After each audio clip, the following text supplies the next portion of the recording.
பண்ணையெல்லாம் பொன் கொழிக்க செய்திடுவோம், அதில் பன்மடங்கு உற்பத்தியை பெருக்கிடுவோம். பண்ணையெல்லாம் பொன் கொழிக்க செய்திடுவோம், அதில் பன்மடங்கு உற்பத்தியை பெருக்கிடுவோம். உழவர் உலகம். கண்மணி போல் நெல்மணியை வளர்த்திடவே நாடும் கருத்துரைக்கும் ஒலிபரப்பை கேட்டிடுவோம். கண்மணி போல் நெல்மணியை வளர்த்திடவே நாடும் கருத்துரைக்கும் ஒலிபரப்பை கேட்டிடுவோம்.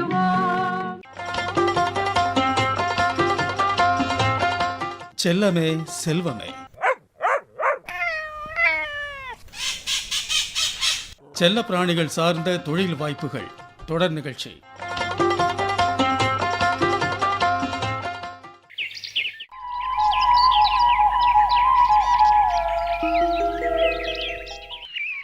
முத்தழகு, உன் கை பக்குவமே தனிதான் போ.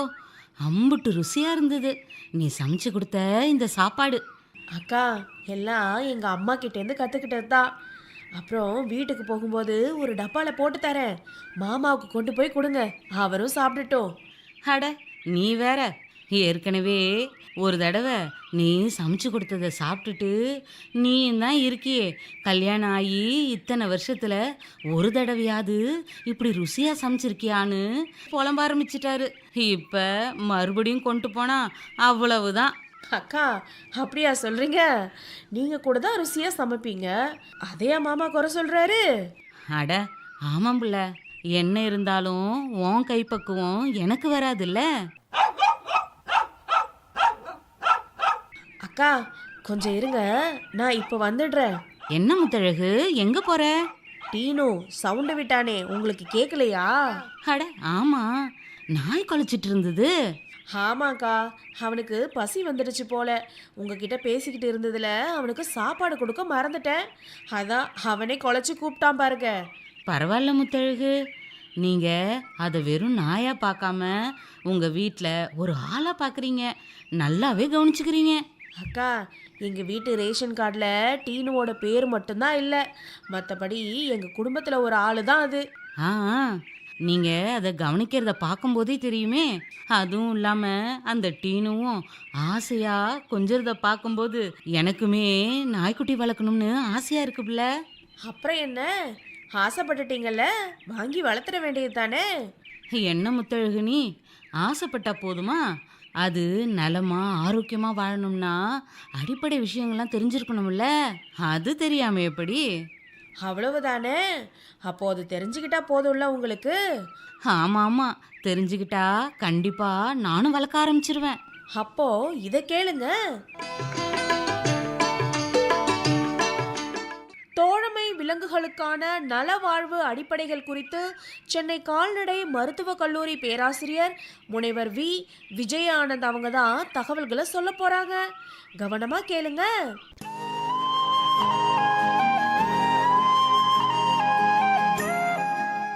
இப்போ பொதுவாக பார்த்தீங்கன்னா செல்லப்பிராணிகள் அப்படின்னா நம்ம முதல்ல நம்ம மனசில் வர்றது வந்து நாய். இப்போ அடுத்தபடியாக பார்த்தீங்கன்னா இப்போ நிறைய பேர் பூனையும் வளர்க்க ஆரம்பிச்சிருக்காங்க. காரணம் வந்து இப்போ நிறையா வந்து இண்டிபெண்ட் ஹவுசஸ்லாம் மாறி இப்போ நிறையா ஃப்ளாட் சிஸ்டம் வந்துடுச்சு. ஸோ ஒரு பெட்டு வளர்க்கணும், அதே சமயத்தில் மற்றவங்களுக்கும் டிஸ்டர்பன்ஸாக இருக்கக்கூடாது, சத்தம் போடக்கூடாது. அப்படின்றம்போது எல்லோரும் இப்போது ஹாஸ்பிட்டல்லே பார்த்திங்கன்னா நாளுக்கு நாள் பூனை வளர்ப்போர் அதிக எண்ணிக்கையில் பார்க்க முடியுது. ஸோ அதோட அடிப்படை விஷயங்களை பற்றி தான் நம்ம பேச போகிறோம். ஸோ அடிப்படை விஷயங்கள் அப்படின்னு நம்ம சொல்லும்போது ஒரு மனிதனுக்கு என்னென்ன தேவையோ அது வந்து எல்லா உயிரினங்களுக்கும் தேவை. ஸோ அடிப்படை தேவை அப்படின்னு பார்த்திங்கன்னா நமக்கு என்னென்ன, உணவு, தங்குமிடம், தண்ணீர், சுத்தமான இடம், காற்றுள்ள வசதிகள், அதே மாதிரி எக்ஸசைஸ், ஆரோக்கியமான உடம்புக்கு வந்து உடல் எக்ஸசைஸும் தேவை. ஸோ இது வந்து எல்லா ஒரு உயிரினங்களுக்கும் கண்டிப்பாக தேவைப்படுது. ஸோ நம்ம ஒரு பெட்டு வளர்த்தாலும் இதெல்லாம் நம்ம ஃபாலோ பண்ணோம் அப்படின்னா அவங்கள வந்து ஆரோக்கியமாக ஒரு நோய் இல்லாமல் நல்லபடியாக வச்சுக்க முடியும். ஸோ உணவு முறைகள் அப்படின்னு பார்க்கும்போது எந்த ஒரு சாப்பாடு விஷயத்தையும் நம்ம எடுத்தோம்னா 2 விதமான சாப்பாடு விஷயங்கள் இருக்குது. ஃபார் எக்ஸாம்பிள், நம்ம வீட்டில் வளர்க்குற ப்ரிப்பேர் பண்ணுற ஃபுட்டையும் வந்து டாகுக்கோ கேட்டுக்கோ கொடுத்து மெயின்டைன் பண்ணிக்கலாம். இல்லை கமர்ஷியல் ஃபுட்டு, வணிக வியாபாரத்தில் வரக்கூடிய உணவுகள் இப்போ நிறைய கமர்ஷியல் ஃபுட்ஸ் மார்க்கெட்டில் அவைலபிளாக இருக்குது. ஸோ அது கொடுத்தும் நம்ம வந்து நல்ல ஹெல்த்தியாக கொண்டு வந்துக்கலாம். பட் அடிப்படை என்னன்னு பார்த்தீங்கன்னா, எந்த ஒரு ஃபுட்டு இதுலேயும் வந்து பேசிக் இது வந்து புரோட்டீன் இருக்கணும், கொழுப்பு சத்து இருக்கணும், கார்போஹைட்ரேட் இருக்கணும், விட்டமின்ஸ் அண்ட் மினரல்ஸ் இருக்கணும், தண்ணி தேவை, அப்புறம் வென்டிலேஷன். இது பேசிக். இப்போ இந்த புரோட்டீன்னு சொல்லும் போது இப்போ எல்லாருக்குமே தெரிஞ்ச விஷயந்தான். நாய் பொதுவாக வந்து மாமிசத்தை தான் விரும்பி சாப்பிடும். அதாவது புரோட்டீன்றது போது அனிமல் சோர்ஸும் இருக்குது, வெஜிடபிள் சோர்ஸும் இருக்குது. ஸோ அனிமல் சோர்ஸுன்றத போது பார்த்தீங்கன்னா எக்ஸாம்பிள்ஸ்ன்னு பார்த்தீங்கன்னா மீன், முட்டை, கோழி, ஆள் எதை இறைச்சினே வச்சுக்கலாம். ஸோ அதிலேருந்து நம்ம எடுக்கக்கூடிய இது தான் வந்து அனிமல் புரோட்டீன். வெஜிடபிள் புரோட்டீன் அப்படின்னு பார்த்தீங்கன்னா பயிர் வகைகள். ஸோ அதெல்லாம் நம்ம கொடுத்து கூட நம்ம வந்து அதை ஈடுகட்டிக்கலாம். இப்போ கொழுப்பு சத்து அப்படின்னா எதுக்கு தேவைப்படுது அப்படின்னா ஸ்கின்னோட ஹெல்த்து, முடி வளர்ச்சிக்கு இதுக்கு கண்டிப்பாக தேவைப்படுது. ஸோ கொழுப்புள்ள இது வந்து ஆகாரத்தில் நம்ம கண்டிப்பாக கூட சேர்த்துக்கணும். கார்போஹைட்ரேட்டுன்றது நம்ம வந்து அரிசி, கோதுமை, இந்த மாதிரி தானியங்கள் வகைகள் கார்போஹைட்ரேட் எனர்ஜி சோர்ஸு. அப்புறம் விட்டமின்ஸ் அண்ட் மினரல்ஸ் வந்து நம்மளுடைய எலும்புக்கு மற்ற ஆர்கன்ஸோட ஃபங்க்ஷன்ஸ்க்கு ரொம்ப ரொம்ப முக்கியமானதாக இருக்குது. அதேமாதிரி தண்ணி, எந்த இதுலேயும் வந்து தண்ணியில் குடிக்கிறதுல அளவில் வந்து குறைபாடே இருக்கக்கூடாது. அது இப்போ சம்மரு, வெயில் காலத்தில் நம்ம தண்ணி அட்லிமிட்டம், அதாவது தேவையான அளவு தண்ணி குடிக்கணும். இல்லை அப்படின்னா பாடி வந்து டீஹைட்ரேட் ஆகிடும். ஸோ இதுதான் வந்து பேசிக் இது. அதேமாதிரி சாப்பாடு அளவுன்னு பார்த்தீங்கன்னா சின்ன நாய்க்குட்டிங்களுக்கு புரோட்டீன் அளவு அதிகமாக நம்ம கொடுக்கணும். மிடில் ஏஜ் டாக்ஸுக்கு புரோட்டீன் அளவு வந்து கம்மி பண்ணிக்கலாம். ஏஜ் டாக்ஸில் இன்னும் புரோட்டீன் அளவு கம்மியாகும், கொஞ்சம் கொழுப்பு சத்து கொஞ்சம் கூடுதலாக தேவை. இப்போ இந்த புரோட்டீன் வந்து வளர்கிற டாக்ஸுக்கு, அதாவது பப்பி ஸ்டேஜில் இருக்கிற டாக்ஸுக்கு புரோட்டீன் லெவல் வந்து அதிகமாக இருக்கணும். 24% கிட்ட இருக்கும். இப்போ நம்ம கமர்ஷியல் ஃபுட்டுன்னு சொன்னோம் இல்லையா, வணிக உணவுகள், அதுலேயும் பார்த்தீங்கன்னா புரோட்டீன் கண்டென்ட் வந்து இதே அளவில் தான் மெயின்டைன் பண்ணியிருப்பாங்க. இப்போ நம்ம வீட்டில் ப்ரிப்பேர் பண்ணுற ஃபுட்டு கொடுத்தாலும் இந்த அளவில் புரோட்டீன், கார்போஹைட்ரேட், ஃபேட்டு இது எல்லாமே ஒரு கலந்த ஒரு ஃபுட்டாக தான் இருக்கணும். இதில் எதனா ஒரு குறைபாடு இருந்ததுன்னா உடல் ஆரோக்கியத்தில் நம்மளுக்கு வந்து வெளிப்படையாக காமிச்சிடும். ஸோ அனிமல் வந்து ஹெல்த்தியாக இருக்காது.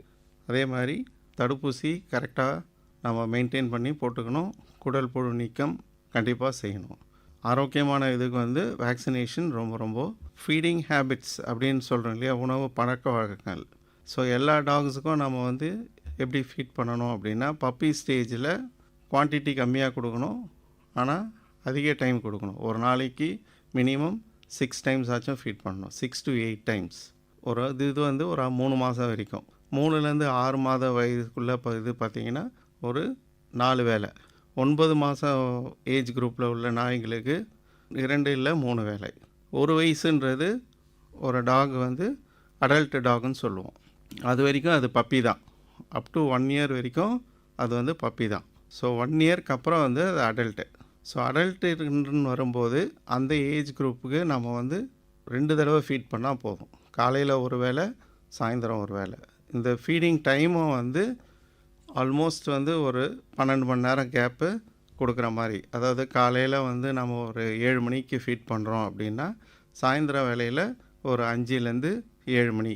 அந்த ஹவர் டியூரேஷன் வந்து கிட்டத்தட்ட ரொம்ப வேரியேஷன் இல்லாமல் பார்த்து கொடுக்கணும்.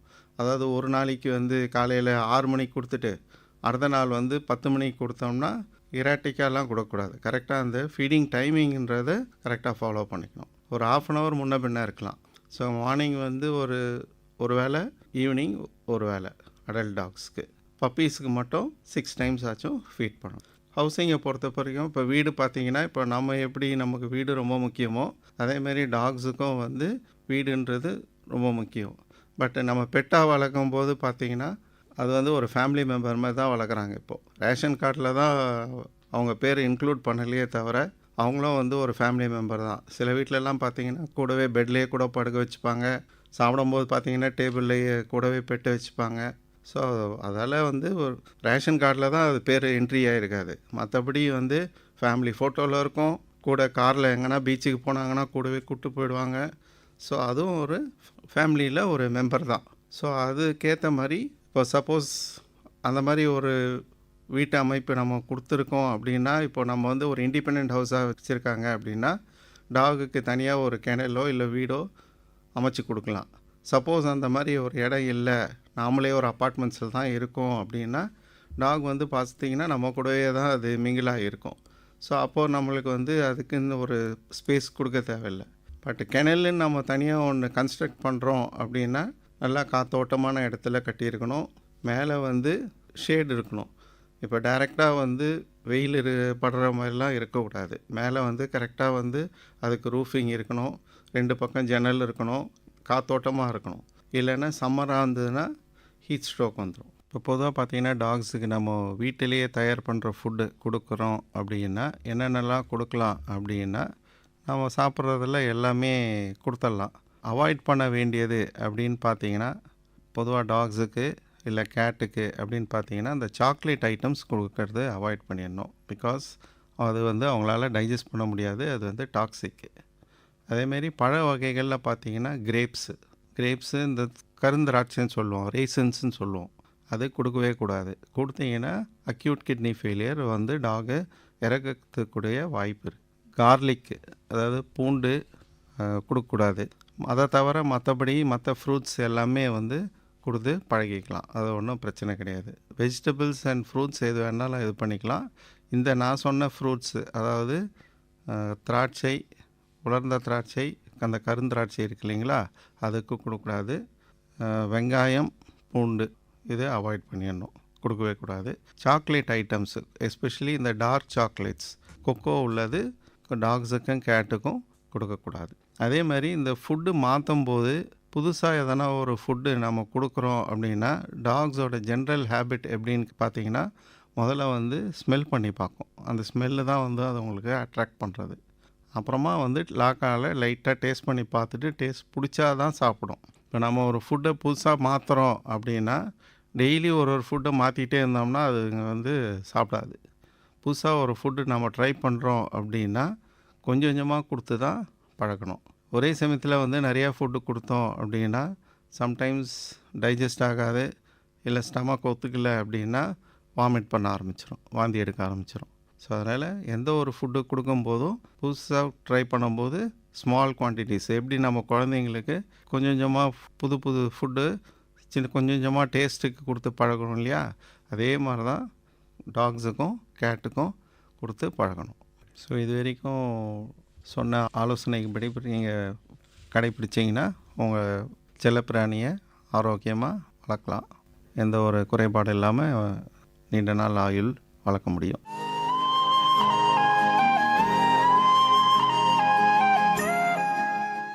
என்ன பட்டக்கா, தோழமை விலங்குகளுக்கான நலவாழ்வு அடிப்படைகள் குறித்து சென்னை கால்நடை மருத்துவக் கல்லூரி பேராசிரியர் முனைவர் வி. விஜயானந்த் அவங்க சொன்ன தகவல்களை கேட்டிங்களா?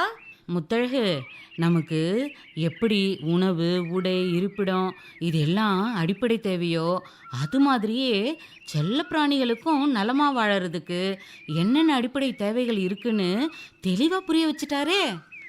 ஆமாக்கா, உணவு, அதுக்கு இருப்பிடம், நோய் தடுப்பு நடவடிக்கை இதிலெல்லாம் நாம் கவனம் எடுத்து பராமரித்தோம்னா செல்ல பிராணிகளை நாம் ஆரோக்கியமாக பார்த்துக்க முடியும். ஆமாம் முத்தழகு, நான் அதை நல்லாவே தெரிஞ்சுக்கிட்டேன். நானும் இனி செல்ல பிராணியாக ஒரு நாய்க்குட்டியை வாங்கி வளர்க்க போகிறேன். ரொம்ப சந்தோஷங்க்கா. புதுசாக ஒரு உறுப்பினர் சேர போகிறாங்க, அப்படித்தானே? அட ஆமாம் முத்தழகு. கால்நடை நமது தோழன், அதை கருத்துடன் காத்திட வேணும். கால்நடை நமது தோழன், அதை கருத்துடன் காத்திட வேணும். பால் வளம் பெருகிட செய்யும், தாய் பசுவால் நலன் பல கிட்டும். பால் வளம் பெருகிட செய்யும், தாய் பசுவால் நலன் பல கிட்டும். அந்த கால்நடை நமது தோழன், அதை கருத்துடன் காத்திட வேணும். பால் வளம் பெருகிட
வருவது வேளாண் செய்திகள்.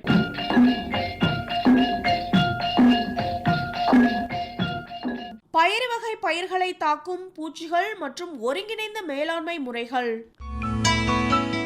பயிர் வகை பயிர்களான உளுந்து, பச்சை பயிறு, துவரை, தட்டைப்பயிறு உள்ளிட்டவை மனிதர்களுக்கு அத்தியாவசிய தேவையான புரதத்தை அதிக அளவில் தன்னகத்தே கொண்டுள்ளன. புரதச்சத்து மனிதர்களின் உடல் வளர்ச்சிக்கும் அறிவாற்றலுக்கும் மிகவும் தேவையானதாகும். பயிர் வகைகளில் புரதச்சத்து 20 முதல் 24% உள்ளது. இது தானிய பயிர்களான கோதுமையை விட 2 மடங்கும் அரிசியை விட 3 மடங்கும் அதிகமாகும். மேலும் தாது உப்புக்கள், அமினோ அமிலங்கள் மற்றும் வைட்டமின்களும் குறிப்பிடத்தக்க அளவில் உள்ளன. இவ்வாறு சிறப்புமிக்க பயிர் வகை பயிர்களில் பல்வேறு வகையான பூச்சிகளின் தாக்குதலால் விளைச்சலில் பாதிப்பு உண்டாகிறது. எனவே நமது தேவைக்கு போதுமான அளவு பயிர் வகை பயிர்களை உற்பத்தி செய்ய இயலாத நிலைக்கு பூச்சிகளின் தாக்குதலும் முக்கிய காரணிகளாக அமைகிறது.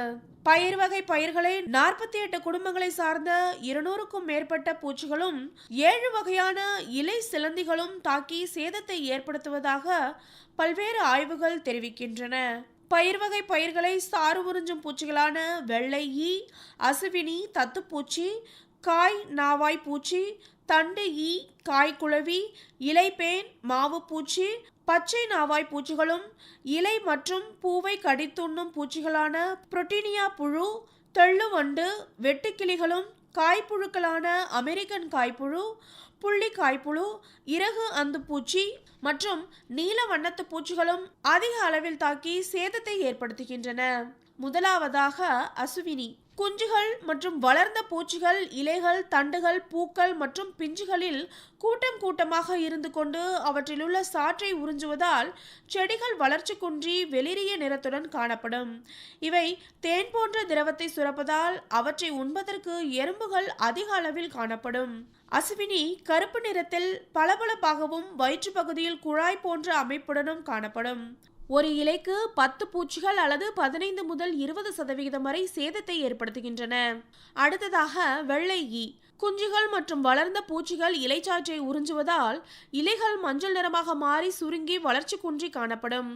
இவை பயிர் வகை பயிர்களில் மஞ்சள் தேமல் நோயை பரப்பும். இதன் தாக்குதலால் 30 முதல் 70% விளைச்சலில் இழப்பு ஏற்படும். வெள்ளை நிற பூச்சிகள் இலைகளின் அடிப்புறத்தில் காணப்படும். இப்பூச்சிகள் சிறியதாக வெள்ளை நிற இறக்கைகளுடன் காணப்படும். அடுத்ததாக காய் நாவாய் பூச்சி. குஞ்சுகள் மற்றும் வளர்ந்த பூச்சிகள் காய்களில் காணப்படும் விதைகளின் சாற்றை உறிஞ்சுவதால் விதைகள் சுருங்கி கருமை நிறத்தில் காணப்படும். காய்களில் கருப்பு நிற புள்ளிகள் காணப்படும். இளம் பச்சை காய்கள் உதிர்ந்துவிடும்.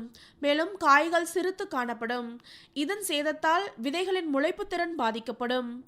குஞ்சுகள் சிவப்பு நிறத்திலும் பின்னர் கருமையாகவும் பச்சை நிறமாகவும் வெள்ளை மற்றும் கரும்புள்ளிகளுடனும் காணப்படும். அடுத்ததாக தண்டு ஈ. இளம் பருவத்தில் இதன் தாக்குதல் காணப்பட்டால் செடிகள் திட்டு திட்டாக காய்ந்து பின் வாடி மடிந்துவிடும். புழுவானது இலைக்காம்பு, இளந்தண்டு மற்றும் இளம் கிளைகளை துளைத்து பயிரை சேதப்படுத்தும். புழுக்கள் கால்களற்று வெண்மை நிறத்தில் இருக்கும். உடலின் முன்புறம் கூர்மையாக இருக்கும். தாயி கருமை நிறமாகவும் அளவில் சிறியதாகவும் காணப்படும். அடுத்ததாக புள்ளி காய்ப்புழு தாக்குதலின் அறிகுறிகளை பற்றி தெரிந்து கொள்வோம். தாக்குதலுக்குள்ளான இலைகள், பூச்சிகள் மற்றும் காய்கள் ஒன்றோடொன்று வலை போன்று பிணைக்கப்பட்டு இருக்கும். இளம் புழுக்கள் மொட்டு, பூக்கள் மற்றும் காய்களை துளைத்து உண்ணும். எனவே அவற்றில் துளைகள் காணப்படும். புழுக்கள் வெள்ளை நிறத்தில் முதுகில் கரும்புள்ளிகளுடன் காணப்படும். தாய் அந்துப்பூச்சி அளவில் சிறியதாகவும் கரும்பழுப்பு இறக்கைகளுடனும் காணப்படும். மேலும் அதன் ஓரங்களில் வளைவான வெள்ளை கோடுகளும் காணப்படும். அடுத்ததாக பச்சை காய்ப்புழு. இளம் புழுக்கள் காய்களை துளைத்து விதைகளை உண்ணும். அப்பொழுது தலையை மட்டும் உள்ளே செலுத்தி உடல் பாகத்தை வெளியே வைத்திருக்கும். தாக்கப்பட்ட காய்களில் வட்ட வடிவ துளைகள் காணப்படும். புழுக்கள் பச்சை அல்லது பழுப்பு நிறத்தில் முதுகின் ஓரங்களில் கோடுகளுடன் காணப்படும். தாய் அந்துப்பூச்சி பருமனாகவும் வெளிர் பழுப்பு நிறத்துடனும் காணப்படும். முன் இறக்கையில் ஆலிவ் பச்சை மற்றும் பழுப்பு நிறத்துடன் வி வடிவ குறியுடன் காணப்படும். அடுத்ததாக இறகு அந்து பூச்சி. காய்களில் நுண்ணிய ஊசி போன்ற துளைகள் காணப்படும். இதன் பின் இறக்கை சீப்பு போன்ற பிளவுகளுடன் காணப்படும். சிறிய அந்துப்பூச்சி பழுப்பு நிறத்தில் சிறியதாக இருக்கும். அடுத்ததாக நீல வண்ணத்து பூச்சி. புழுக்கள், பூமொட்டுகள், பூக்கள், பிஞ்சுகள் மற்றும் காய்களை துளைத்து சேதத்தை உண்டாக்கும். அதனால் அவற்றின் துளை குழிகள் உண்டாகும். புழுக்கள் உருளை அல்லது அரைக்கோள வடிவத்தில் அடிப்புறம் பச்சை அல்லது மஞ்சள் நிறத்தில் தட்டையாகவும் சொரசொரப்பான தோலுடனும் காணப்படும். வண்ணத்து பூச்சியின் இறக்கைகளில் மேல்புறம் நீல நிறத்தில் காணப்படும். கீழ்ப்புறம் வெளிர் பழுப்பு நிறத்துடன் வெள்ளை பட்டையுடனும் காணப்படும். பின் இறக்கையானது ஒன்று அல்லது இரு கரும்புள்ளிகளுடன் வால் போன்ற அமைப்புடன் காணப்படும். இதனை கட்டுப்படுத்தும் முறைகளானது பயிர்களை நெருக்கமாகவும் அடர்த்தியாகவும் பராமரிக்கக்கூடாது. 5 ஏக்கருக்கு 1 என்ற அளவில் விளக்கு பொறிகளை வைத்து அந்த பூச்சிகளின் நடமாட்டத்தை கண்காணிக்க வேண்டும். ஏக்கருக்கு 20 என்ற அளவில் பறவை இருக்கைகள் அமைக்க வேண்டும். அளவில் பெரியதான வளர்ந்த புழுக்களை கையால் சேகரித்து அழிக்க வேண்டும். வேப்ப எண்ணெய் 3% அதாவது 1 லிட்டர் தண்ணீருக்கு 30 மில்லி என்ற அளவில் தேவையான அளவு ஒட்டும் திரவம் கலந்து தெளிக்க வேண்டும். வேப்பங்கொட்டை சாறு 5% இருமுறை தெளிக்க வேண்டும். அடுத்ததாக இலைப்புழு. முட்டைகளை குவியலாக இலைகளின் அடிப்புறத்தில் இடும். இளம் புழுக்கள் இலைகளின் அடிப்புறத்தில் இருந்து கொண்டு பச்சையத்தை சுரண்டி உண்ணும். வளர்ந்த புழுக்கள் இலைகளை ஒழுங்கற்ற வடிவத்தில் கடித்து உண்ணும். தாய் அந்துப்பூச்சி பழுப்பு நிறத்தில் இருக்கும். பின் இறக்கையானது சாம்பல் கலந்த வெள்ளை நிறத்தில் இருக்கும். இதற்கான மேலாண்மை முறைகளை பற்றி தெரிந்து கொள்வோம். இனக்கவர்ச்சி பொறிகளை ஏக்கருக்கு 5 என்ற எண்ணிக்கையில் வைத்து பூச்சிகளின் நடமாட்டத்தை கண்காணிக்க வேண்டும். ஆமணக்கு செடி வரப்பு ஓரங்களில் ஓரப்பயிராக பயிரிட வேண்டும். ஆமணக்கு இலைகளில் உள்ள முட்டை குவியல் மற்றும் இளம் புழுக்களை சேகரித்து அழிக்க வேண்டும். வயலில் காணப்படும் வளர்ந்த புழுக்களை சேகரித்து அழிக்க வேண்டும். நச்சுயிரி கலவையை 1 லிட்டர் தண்ணீரில் 1 மில்லி என்ற அளவில் கலந்து தெளிக்க வேண்டும். இந்த நச்சுயிரி கலவையை மாலை வேளைகளில் தெளிக்க வேண்டும். அடுத்ததாக பூவண்டு அல்லது கொப்புள வண்டு. தொடர்ந்து பயிர் வகை பயிர்கள் சாகுபடி செய்யும் இடங்களில் பூவண்டின் தாக்குதல் அதிகமாக காணப்படும். இவை பூக்களை உண்டு அதிக அளவில் சேதத்தை ஏற்படுத்தும். அளவில் பெரியதான இவை கருப்பு மற்றும் சிவப்பு நிறத்திலும் கருப்பு மற்றும் மஞ்சள் நிறத்திலும் காணப்படும். இதனை கட்டுப்படுத்த வளர்ந்த வண்டுகளை கையால் பொறுக்கி அழிக்க வேண்டும். மண்ணெண்ணெய் கலந்த நீரை தெளிப்பதன் மூலம் இதனை கட்டுப்படுத்தலாம்.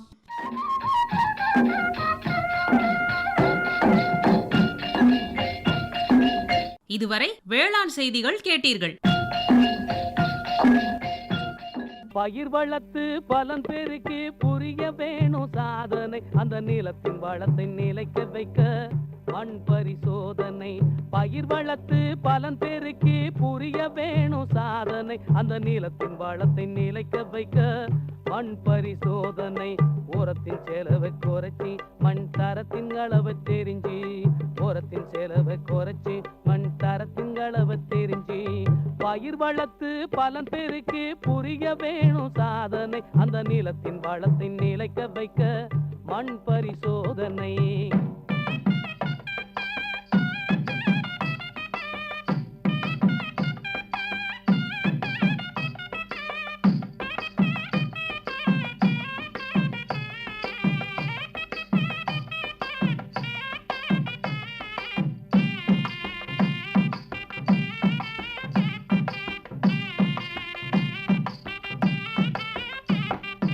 பயிர் இல்லாத காலத்துல தான் மண் மாதிரி எடுக்கணும். 10 இடத்துல எடுத்து உலர்த்தி துளாக்கி வைக்கணும். பயிர் இல்லாத காலத்துல தான் மண் மாதிரி எடுக்கணும். 10 இடத்துல எடுத்து உலர்த்தி துளாக்கி வைக்கணும். வடிவத்தில் வெட்டி சேகரித்து பகுத்து பிரிக்கணும். வடிவத்தில் வெட்டி சேகரித்து பகுத்து பிரிக்கணும். மண் மாதிரியோடு தகவல் அட்டையை இணைச்சி அனுப்பணும். மண் மாதிரியோடு தகவல் அட்டையை இணைச்சி அனுப்பணும். பயிர் வளர்த்து பலன் பெருக்கி புரிய வேணும் சாதனை, அந்த நிலத்தின் வளத்தின் நிலைக்க வைக்க மண் பரிசோதனை.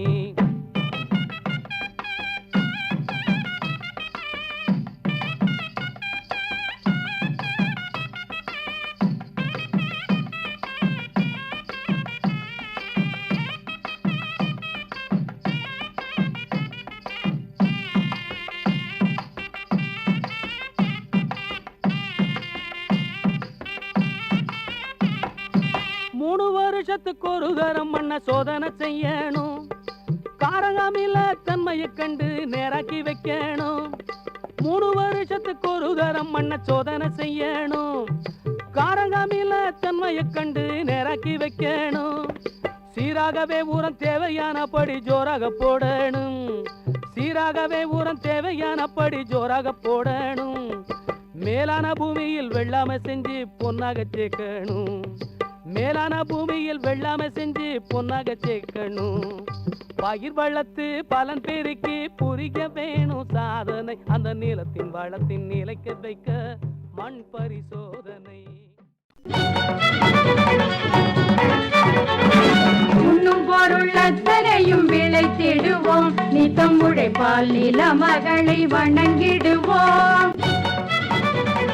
அமைப்பில் உதவி பி. சண்முகப்பிரியா. உண்ணும் பொருள் அத்தனையும் விளைத்திடுவோம். நித்தம் உழைப்பால் நில மகளை வணங்கிடுவோம். அமைப்பு எஸ். முருகேசன். பொட்டலையும் பூம்பொழிலாய் திருத்திடுவோம். அதற்கு புத்தம் புது முறைகளையும் புகுத்திடுவோம்.